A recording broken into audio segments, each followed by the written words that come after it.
నమస్తే, welcome to our channel. నేను మిషాల్ని. కేంద్ర హోంమంత్రి అమిత్ షా గారికి మిథున్ రెడ్డి 3 పేజీల లేఖ రాశారు. ఆ లేఖలో ఏముంది? మరో పక్క చూసుకుంటే జగన్మోహన్ రెడ్డి సోదరులు ఇద్దరు కూడా సునీల్ రెడ్డి, అనిల్ రెడ్డి లిక్కర్ స్కామ్ సంబంధించి డేటా మొత్తం సిట్ ద్వారా మొత్తం వెలుగులోకి వచ్చింది. అది ఇంకా ఆ పరిణామాలు ఎలా ఉండబోతున్నాయి, ఇలాంటివన్నీ డిస్కషన్ చేసే ముందు స్టూడియోలో ఉన్నారు పొలిటికల్ అనలిస్ట్ కొండబద్దల గౌతమ్ గారు ఉన్నారు. వారిని అడిగే విషయాలన్నీ తెలుసుకునే ప్రయత్నం చేద్దాం. నమస్కారం సార్. నమస్తే అమ్మా. సార్, ఇప్పుడు చూసుకుంటే కొత్త వెలుగులోకి వస్తుంది ఏంటంటే, ఇప్పుడు గత వైసీపీ హయాంలో జరిగిన లిక్కర్ స్కామ్ సంబంధించి సిట్ దూకుడు పెంచింది మనం చూస్తున్నాను. సిట్ ద్వారా ఇప్పుడు కొత్తగా వెలుగులోకి వచ్చింది ఏంటంటే, జగన్మోహన్ రెడ్డి సోదరులు ఇద్దరు కూడా కంపెనీలు పెట్టడం జరుగుతూ వస్తుంది ఇప్పుడు. కానీ ఇప్పుడు ఇక వాళ్ళు అదుపులో తీసుకునే అవకాశం ఉందా? ఇక ఏం జరగబోతుంది? మరో పక్క మిథున్ రెడ్డి అయితే అమిత్ షా గారికి ఒక 3 పేజీల లేఖ రాశారంట. అసలు ఆ లేఖలో ఏముంది?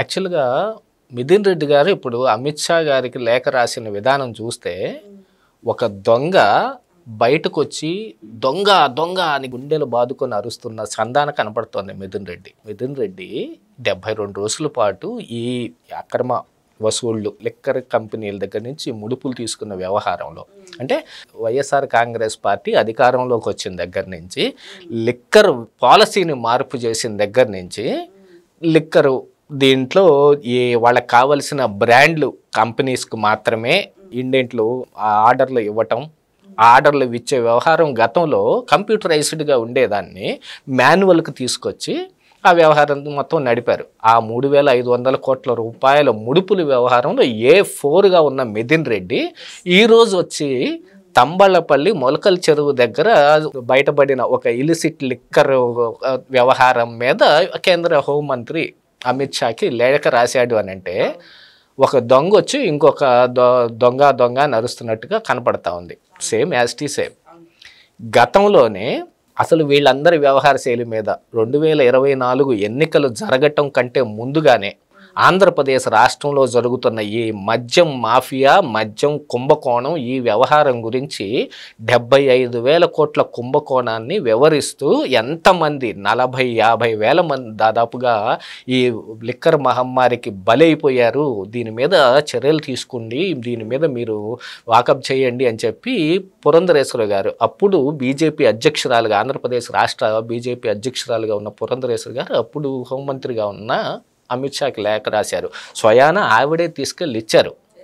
ఇప్పుడు అలాంటి ఒక ప్రాసెస్ ఏదన్నా జరిగిందనుకోండి, ఎస్ ఇందులో ఒక న్యాయం ఉంది, ఒక నీతి ఉంది అని దీని మీద విచారణ చేయాల్సిన అవసరం ఉంది అనేది. గతంలో మనం చేసిన పనిని ఈ రోజున బయటపడ్డ ఒక చిన్నపాటి వ్యవహారం, సరే చిన్నది పెద్దది తప్పు ఏదైనా తప్పే అని అనుకుందామండి. ఇప్పుడు అది ప్రభుత్వం, ఇప్పుడు జగన్మోహన్ రెడ్డి గారు చెబుతున్నట్టుగా డైరెక్ట్ చంద్రబాబు నాయుడు గారే వచ్చి రేత్రి ఆడ కూర్చొని ఇక్కడ ఉన్న స్పిరిట్లో నీళ్లు కలిపి సీల్ వేసి ఆ మద్యాన్ని అమ్ముతున్నట్టుగా మాట్లాడారు వాళ్ళు వచ్చి. ఆ వ్యవహారాన్ని చంద్రబాబు నాయుడు గారికి ఆ మకిలి అంటించే ప్రయత్నం చేస్తున్నారు. ఇందులో ఇదేమిటంటే, ఈ మోడలు వాళ్ళ మీద ఉన్న ఆ నకిలీ మద్యం వ్యవహారాన్ని కానీ, లిక్కర్ ముడుపుల వ్యవహారాన్ని కానీ, ఆ మకిలిని చంద్రబాబు నాయుడు గారికి కూడా అంటించడం కోసం జరిగిన మరొక తంతిది. ఇందులో కూడా వాళ్ళ గత చరిత్ర తాలూకు కుట్రలు అనేవి కూడా ఇందులో బయటపడుతున్నాయి. ఇందులో ఇప్పుడు టీడీపీ పార్టీలో చేరి అక్కడ ఇప్పుడు ఇన్ఛార్జిగా మొన్నటి వరకు వ్యవహరించిన జయచంద్రారెడ్డి గతంలో ఈ పెద్దిరెడ్డి రామచంద్రారెడ్డి వీళ్ళతోటి తిరిగి వచ్చింది. కాకపోతే ఏంటంటే, అప్పుడు ఉన్న పరిస్థితుల ప్రకారంగా ఫలానా వ్యక్తిని ఎందుకు చేర్చుకున్నారు అనుకునేటట్టుగా ఒక్కోసారి జరుగుతుంటుంది. జరిగిన 1-2 చిన్న తప్పుల్ని మనం అంత పెద్దదిగా చేసి చూపించలేము. ఆ చేసిన ఆ వ్యక్తుల తాలూకు వ్యవహారాన్ని ఇప్పుడు వచ్చి చంద్రబాబు నాయుడు గారికి ఆ తప్పుని ఆపాదించలేం కదా. కానీ సిట్టు తేల్చింది ఏమిటి అని అంటే, అంతిమ లబ్ధిదారు జగన్మోహన్ రెడ్డి, ఆయనకి నెలకి 50-60 కోట్ల రూపాయల మేరకు ముడుపులు వెళ్తున్నాయి అనేది. అప్పుడు సిట్ ఆ ప్రిలిమినరీ ఛార్జ్ షీట్ కావచ్చు, అడిషనల్ ఛార్జ్ షీట్లో కూడా అదే వేసింది.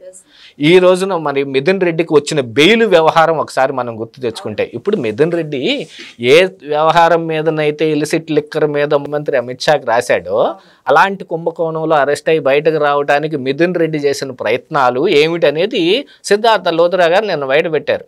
హైకోర్టులో ఈ మిథున్ రెడ్డి బెయిల్ రద్దు చేయాలి అని వినిపించిన వాదనలో ఏసీబీ కోర్టు న్యాయమూర్తి మీద కూడా ఆయన ఆరోపణలు చేసే దాకా వెళ్ళింది అని అంటే వ్యవహారం చూడండి. గతంలో ఇప్పుడు ఇదేం కొత్తగా ఇప్పుడే వచ్చింది బయటికి అని చెప్పుకోవటం లేదు.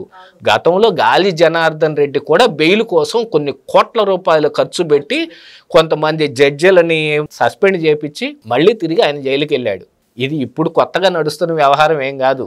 ఇలాంటిది వీళ్ళందరూ ఇట్లాంటివన్నీ చేసి వచ్చినవే. సార్, లిక్కర్ స్కామ్ సంబంధించి మిథున్ రెడ్డికి త్వరగా బెయిల్ రావటం ఏంటని ప్రజల నుంచి స్పందన. మరో పక్కేమో అసలు ఇంక ఈ కేసు నీరు కారిపోవటమేనా అన్న వ్యాఖ్యలు కూడా ప్రజల నుంచి వస్తుంది. అసలు ఎందుకు ఇంత త్వరగా వచ్చిందంటే ఏం చెప్తారు సార్ మిథున్ రెడ్డికి బెయిల్? యాక్చువల్గా మిథున్ రెడ్డి గారికి బెయిల్ రావటానికి ఉన్న ప్రాసెస్లో దీనికంటే ముందుగా బెయిల్ వచ్చిన ఇంకో ముగ్గురు సంగతి మాట్లాడుకుందాం. కృష్ణమోహన్ రెడ్డి, ధనుంజయ రెడ్డి, గోవిందప్ప బాలాజీ. వాళ్ళకేమో ఛార్జ్ షీట్ వెయ్యలేదు కాబట్టి డిఫాల్ట్ బెయిల్ గ్రాంట్ చేస్తారు. మిథున్ రెడ్డి బెయిల్ వ్యవహారం వచ్చేటప్పటికి కేసు దర్యాప్తు అంతా అయిపోయింది, ఛార్జ్ షీట్ కూడా వేశారు కదా, ఇక వాళ్ళకి బెయిల్ ఇవ్వచ్చు అని ఇక్కడ వ్యాఖ్యానించడం జరుగుతుంది. ఆ ముగ్గురు బెయిల్ విషయం వచ్చేటప్పటికేమో డిఫాల్ట్ బెయిల్ అవుతుంది. ఈ మిథున్ రెడ్డి బెయిల్ వచ్చేటప్పటికేమో కేసు దర్యాప్తు పూర్తయిపోయింది అన్నట్టుగా వస్తుంది. దాంతోపాటుగా గూగుల్ టేక్అవుట్లు కానీ మిగతా ప్రాథమికంగా ఉన్న ఆధారాలని వేటిని పరిగణలోకి తీసుకోలేదు జడ్జి గారు. అందుకోసమని సిద్ధార్థ లుద్రా గారు హైకోర్టులో గట్టిగా ఆ న్యాయమూర్తి మీద కూడా కొన్ని వ్యాఖ్యలు చేయాల్సిన అవసరం ఏర్పడింది. ఎందుకంటే న్యాయస్థానంలో అందరూ కరెక్ట్గానే ఉంటారు, జడ్జిలందరూ పరమ నీతిమంతులు, గంగాజల పునీతులు అని చెప్పుకుంటానికి ఏమైనా ఉందా?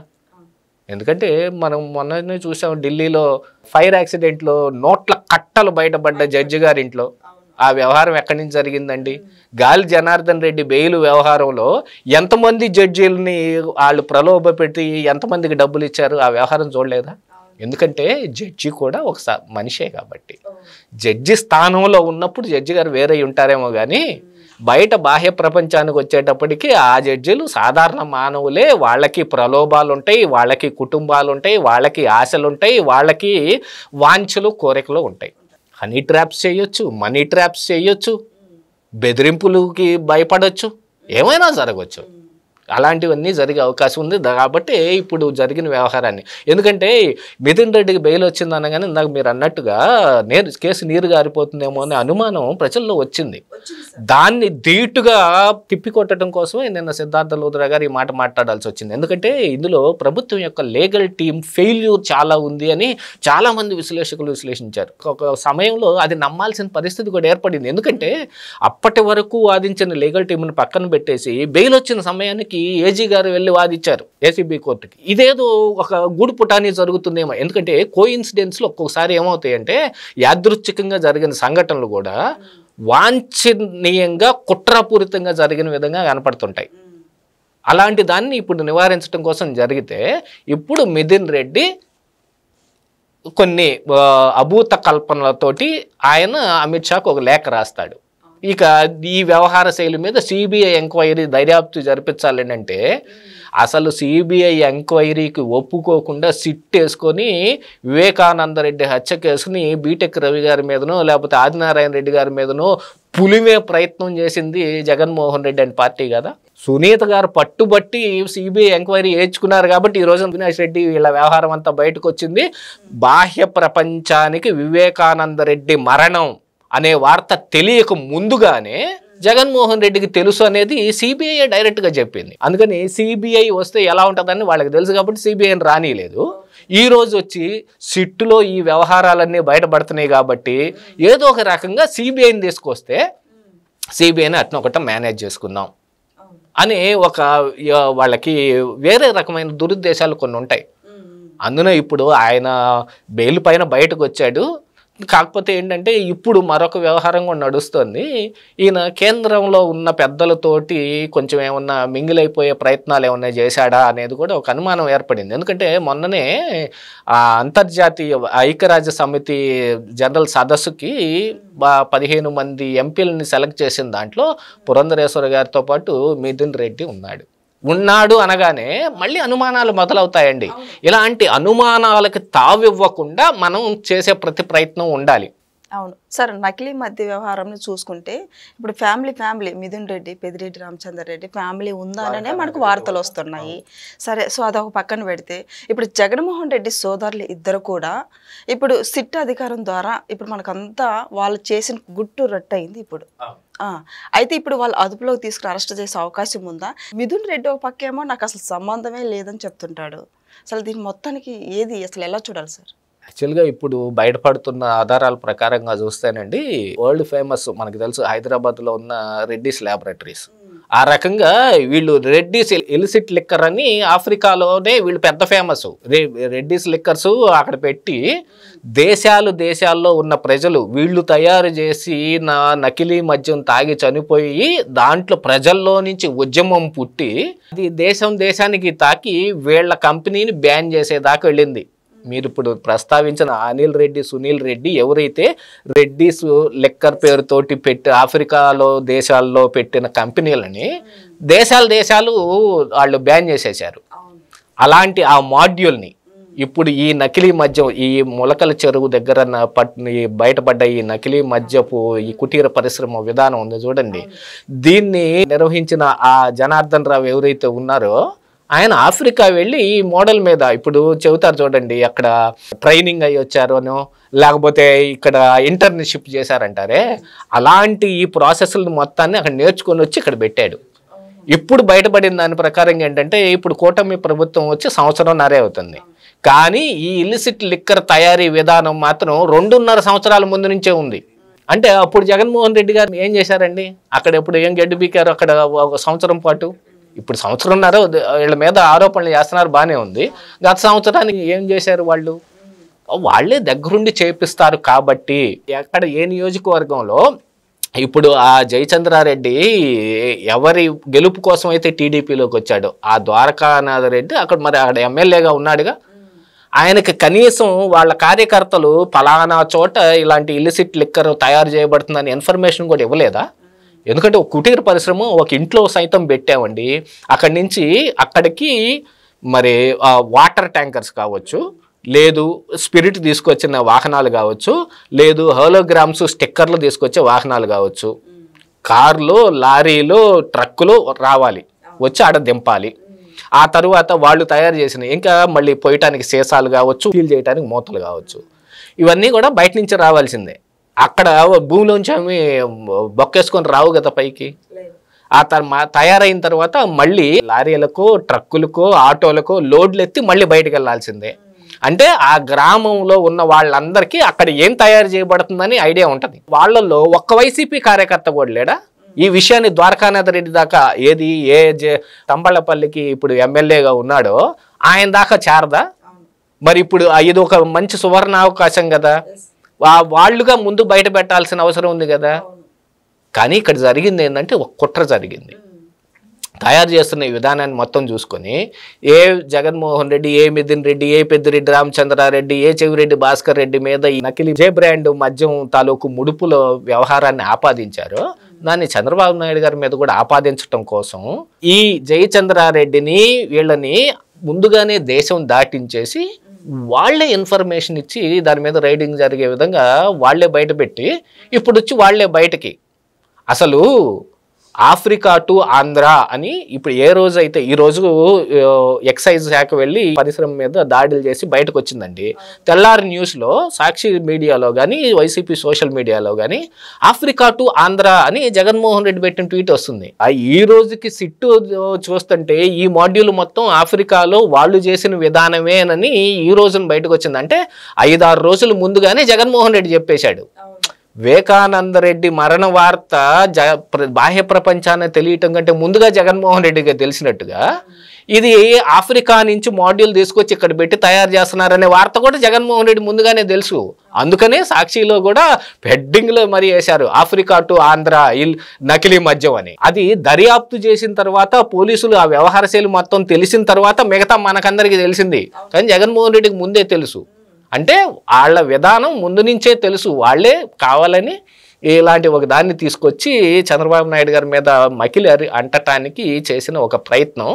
దానికి కొనసాగింపే ఈ నకిలీ మద్యం. దీనన్నింటి మీద సిబిఐ ఎంక్వైరీ జరిపించండి అని అమిత్ షాకి ఒక మిథున్ రెడ్డి గారు ఎంపీ గారు లేఖ రాయటం. అవును సార్, మొత్తానికి ఓవరాల్గా చూసుకుంటే ఇక లిక్కర్ స్కామ్ సంబంధించి జగన్మోహన్ రెడ్డి హయాంలో ఇప్పుడు జరుగుతుంది ఏంటంటే జగన్మోహన్ రెడ్డి ఎప్పుడు అరెస్ట్ అని అడుగుతున్నారు. మరోపక్క వాళ్ళిద్దరు సోదరులు అన్నదమ్ములు కూడా ఉన్నారు.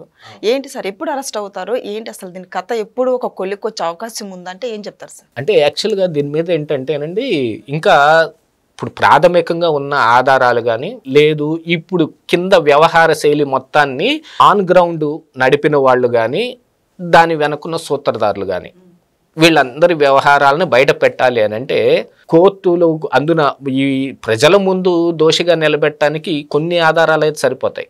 కానీ న్యాయస్థానం ముందు దోషిగా నిలబెట్టాలి అని అంటే చాలా పెద్ద వ్యవహారం. అది ఒకళ్ళ మీద బురదేయటానికి ఎన్ని కేసులైనా పెట్టవచ్చు. ఇప్పుడు చంద్రబాబు నాయుడు గారి మీద ఈ స్కిల్ స్కామ్ అనే ఆరోపణ చేసి తీసుకెళ్లి లోపల పెట్టి ఒక్క ఆధారం కూడా కోర్టులో చూపించలేక వీలైనంత ఎక్కువ కాలం జైల్లో ఉంచడానికి ప్రయత్నాలు చేసి 52 రోజులు మాత్రం ఉంచగలిగారు. కానీ ఇప్పుడు మరి జగన్మోహన్ రెడ్డి గారు అరెస్ట్ చేస్తే అందులో ఆయన మీద కనీసం ప్రాథమిక సాక్ష్యాధారాలు కావచ్చు, ఇంకా తర్వాత అడ్వాన్స్డ్గా ఉన్న వ్యవహారాన్ని కూడా మొత్తాన్ని ఒకసారి కొలికి పట్టుకొని వాటన్నిటి మీద సమగ్రమైన ఒక సమాచారం మొత్తం ఉన్న తరువాత మాత్రమే అరెస్ట్ చేయడం కుదురుతుంది.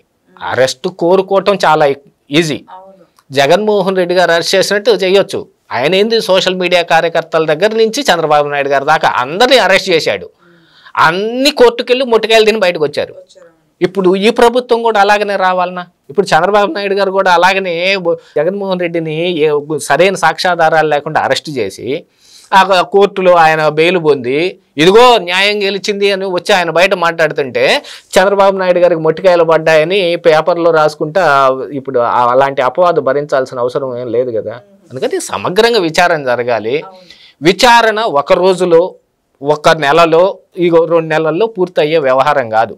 దాని మీద ఖచ్చితమైన ఆధారాలు కావాలి. ఇప్పటికి ఈ పాటికే ఉన్నవి చాలా ఎక్కువ అని అనుకుంటున్నారు కానీ ప్రజలు. న్యాయస్థానం మొన్న ఏం జరిగిందండి, ఈ మిథున్ రెడ్డికి బెయిల్ వచ్చే అంశంలో కనీసం ప్రాథమిక సాక్ష్యాధారం కూడా లేదని చెప్పి జడ్జి గారు ఆయన మిథున్ రెడ్డికి బెయిల్ ఇచ్చారు. ఇప్పుడు దాని మీద హైకోర్టులో వాదనలు కూడా జరుగుతున్నాయి అనుకోండి, కానీ ఆయన ఇచ్చిన ఆధారాలను వేటిని పరిగణలోకి తీసుకోలేదు. అది గూగుల్ టేక్అవుట్లు కానీ మిగతా వేటిని ఆయన పరిగణలోకి తీసుకోలేదు. ఇందులో Sajjala Sridhar Reddy company SPY agros నుంచి ఆ డిస్టిలరీస్ నుంచి మిథున్ రెడ్డికి సంబంధించిన కన్స్ట్రక్షన్ కంపెనీకి వెళ్ళిన ముడుపులు కానీ అది మళ్ళీ తిరిగి వచ్చిన వ్యవహారాలను కానీ వీటేటిని పరిగణలోకి తీసుకోలేదంటున్నారు. కానీ వీటన్నిటి మీద ఇంకా ఎక్కువ లోతైన విషయ పరిజ్ఞానం కావాలి, దానికి సరిపోయే ఆధారాలు కావాలి. గ్రౌండ్ లెవెల్లో ఉండే వాళ్ళని పట్టుకోవటం ఈజీ అండి. సూత్రధారులు ఎవరైతే ఉంటారో వాళ్ళు వెనక నుంచి నడిపిస్తుంటారు కాబట్టి వాళ్లే ఈ పని అంతా చేశారు అని చెప్పడానికి చాలా బలమైన ఆధారాలు కావాలి.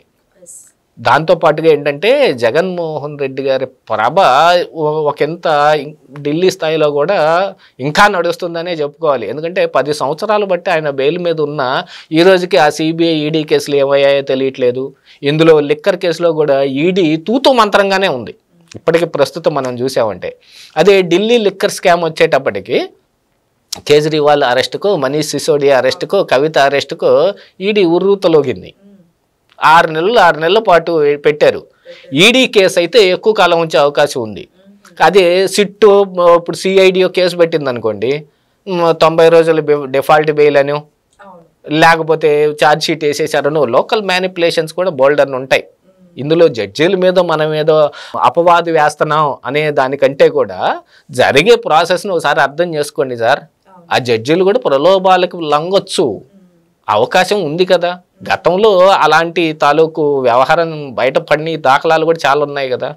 వీటన్నిటిని దృష్టిలో పెట్టుకొని జగన్మోహన్ రెడ్డి గారిని అరెస్ట్ చేస్తే, ఒకసారి లాక్ చేస్తే లాక్ పక్కాగా ఉండాలి, అప్పుడు కానీ అరెస్ట్ చేయకూడదు. ఓకే.